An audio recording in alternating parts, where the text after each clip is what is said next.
Ya, ayo berpikir. Kan nggak rem aja, masa aku melulu yang nanya kan? Ya, tidak apa-apa. Mereka silent reader. Oke, makasih teman-teman. Saya udah diberi kesempatan. Em, Kembali lagi ke Roma 8, 28. Lompat sedikit ya, Kang? Ya, Karena sedikit ya. Jadi segala sesuatu itu memang apakah memang ada segala sesuatu terjadi apakah karena memang ada rencana Tuhan atau Tuhan andil di situ atau gimana ya, Kang? ini tentang kehendak bebas ya. Iya, iya, iya. Maaf Kang, sedikit melenceng sih. Enggak sih, masih nyerempet-nyerempet ke karena tadi ada disinggung-singgung sedikit barusan, jadi kena saya lompat. Oh iya, tiba-tiba saya keingetan Roma 8 ini ya. Gitu ya, Karena Kang. karena ini sih, jadi sebenarnya topik hari ini tuh dalam jadwal saya itu tentang kehendak bebas, terus ada kehendak Tuhan yang tidak terjadi. Makanya ketika kamu tanya, loh malah materinya muncul juga.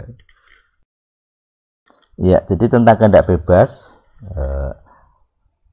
ya mungkin harus dibikin rumusan doktrin yang lengkap ya. Ada ayat-ayatnya maksudnya.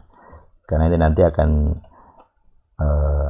membahas misalnya gitu ya. Ada kebetulan Nehemia ya, dia membahas tentang engkau menuntun aku dalam kandungan dan seterusnya. Jadi Tuhan tahu saya nanti akan, karena itu menenun di dalam kandungan berarti jasmani saya wujudnya akan apa, DNA saya akan apa, tinggi badan saya akan seberapa, ada hitungan itu, ada rancangannya maksudnya.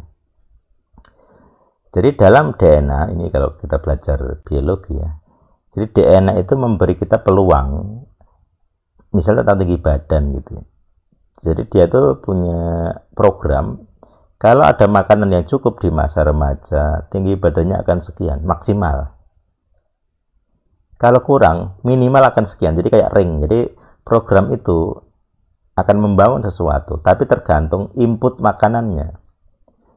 Jadi kalau makanannya kurang ya akan sampai mentok di minimalnya.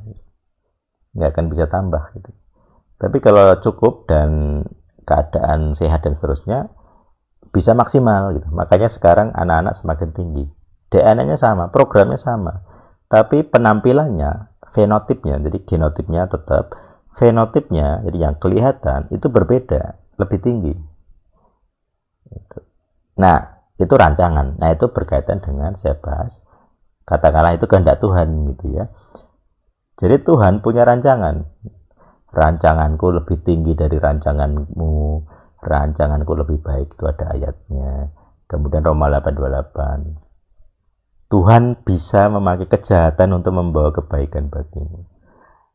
Ya, saya sering kali bahas ya Roma 8. ET adalah produk Roma 8 ayat 28 930. El Sadik seperti itu. Jadi kalau orang-orang dulu tidak menjahati saya ya memang El Sadik jelas tidak ada, karena saya tidak akan membikin gitu ya. Jadi kalau saya tidak ditolak di organisasi lama, saya tidak akan bikin organisasi sendiri, itu udah pasti. Aku juga ogah kan bikin sendiri karena susah. Nah ternyata setelah mereka menjahati saya, ya saya bikin sendiri. Ternyata berhasil. Itu produk Roma 8:28. Jadi berkaitan dengan kehendak bebas, kalau saya ini perhatikan, kalau saya begini.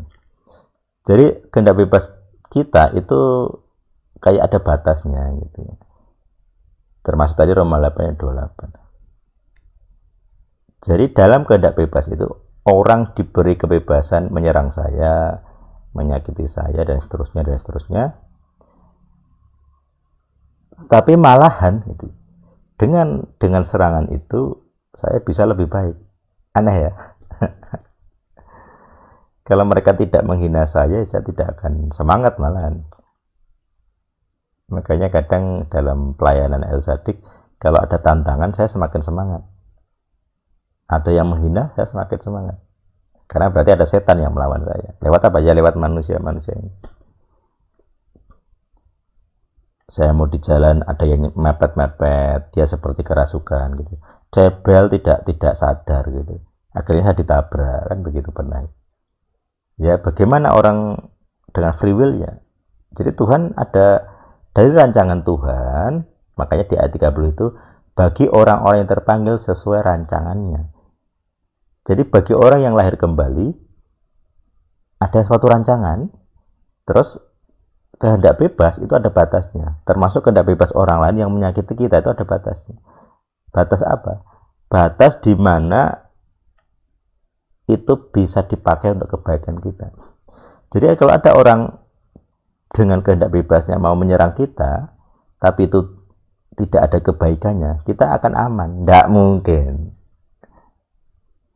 Makanya kamu, apapun yang terjadi, kesusahan apapun, kalau kamu sudah lahir baru, kamu punya benteng. Kamu ada dalam perlindungan anugerah. Anugerah apa? Torah ya tadi saya bilang.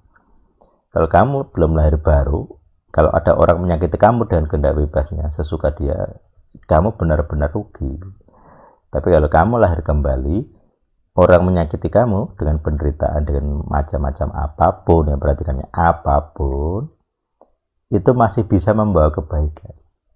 Paulus, dia disakiti, di penjara, bahkan siap mati gitu. Itu kan kejahatan yang ultimate ya, sampai mati dia. Tapi membawa kebaikan apa? Ya dia jadi tokoh gerilyawan iman waktu itu ya, karena masih bergerilya, imannya sembunyi-sembunyi. Tapi dia jadi tokoh. Surat-suratnya jadi penyusun perjanjian baru yang sangat banyak. Itu kebaikan bagi dia. Dan tiap orang nggak sama. Kamu akan punya A, lain punya P, dan seterusnya. Tiap orang punya rancangan sendiri-sendiri. Jadi goncangan di A, di orang A gitu ya, itu akan menggoncang yang lain. Itu udah rumus ya, collateral damage. Dan dengan kehendak bebas, ya saya biarkan kehendak bebas apapun.